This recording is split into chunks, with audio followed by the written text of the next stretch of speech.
Dr. Jonette, in last week's video, we talked about 5 of my top favorite comfort foods, and we made a couple of recipes incorporating these comfort foods into the recipes. Today, we have another recipe that incorporates 5 more comfort foods into the recipe, and it also has my all-time favorite comfort food, dark chocolate. There's a reason that dark chocolate is a favorite comfort food of so many of us, and that's because it boosts our mood by boosting our serotonin level. So let's get cooking and make 5 of our comfort foods, incorporate them all into this one recipe that has lots of delicious double dark chocolate.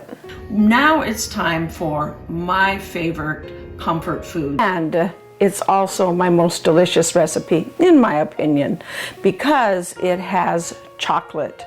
I love chocolate, and chocolate is actually one of those super brain, super comfort foods to help calm your nervous system and decrease your stress levels.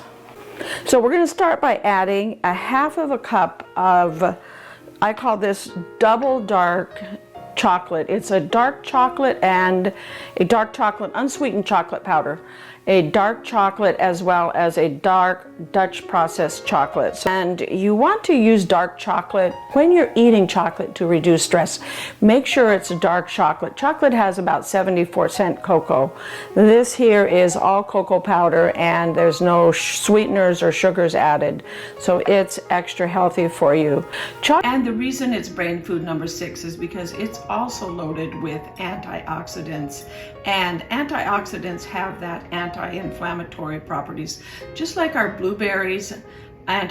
Both our blueberries and our dark chocolate have a lot of antioxidants, anti-inflammatory properties to protect our brain against that oxidative stress and inflammation that happens as we get stressed. And it also helps prevent the cognitive decline and some of the diseases that we can get as we get older, like Alzheimer's, Parkinson's, multiple sclerosis. So we've got a half a cup of unsweetened dark cocoa powder. I am adding some of my homemade almond butter. Basically, I just grind up almonds, add a little salt to it, a little sunflower seed oil, and turn it into delicious almond butter. See if we can get that all out of there here. Pretty much got most of it out. Almonds are comfort food number 7. They are high in vitamin E as well as antioxidants, and they help combat oxidative stress. So what is oxidative stress or oxidation? Oxidation is, have you ever taken a piece of metal or found a piece of metal outside that's laying outside exposed to oxygen, and that metal is all rusted? The process of oxidation is what rusts the metal. So in our brain and in our body, the oxidation doesn't create rust. What it does is it creates damage to our cells, just like oxygen creates damage to the metal that it's exposed to. Oxidation breaks down things like metal, or also damages things like the cells in our brain as well as our body. To the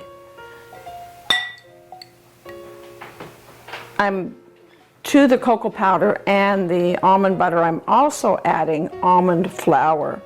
If you are allergic to nuts, you could still make this recipe. I would just use sunflower butter, and instead of almond flour, go ahead and use coconut flour. And I'm going to also add, I just got some yogurt out of the fridge. I'm going to add some yogurt. Yogurt is comfort food number 8.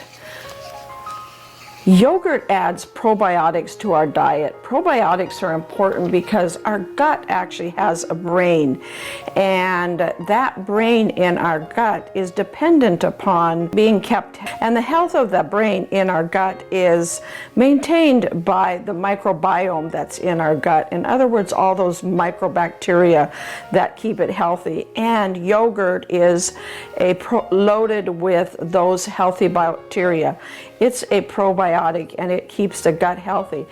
When our gut is healthy, it's able to produce a lot of the neurotransmitters and chemicals that our body needs to help us manage our stress levels. Things again like serotonin. Our gut produces 80% of the serotonin that's produced by our body. So I don't have any sweetener added to our brownies yet, so I want to add some maple syrup. I add about 1/4 cup of maple syrup. You could add honey, you could add monk fruit, or some people like to mix up some dates, add dates as a sweetener. I also like to add a little vanilla to my brownies. And the other thing I like to add to my brownies is some nuts. I'm adding some walnuts. Walnuts are actually your top comfort food in the nut and seed category. Walnuts are a great comfort food because they are loaded with omega-3 fatty acids. They have the most amount of omega-3. They actually have about 20 times more omega-3 fatty acids in them than the next nut, which is pistachios. So they're loaded with omega-3 fatty acids. And in addition to that, they also contain tryptophan, which we've talked about as the precursor to serotonin, great for elevating your mood, a precursor to melatonin, great for helping you sleep. So I'm going to go ahead. I do not bake these brownies actually. I eat them raw.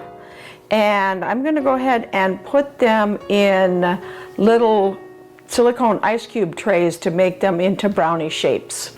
So I'm just adding them to this silicone tray here to give them kind of little brownie bites, brownie square bites.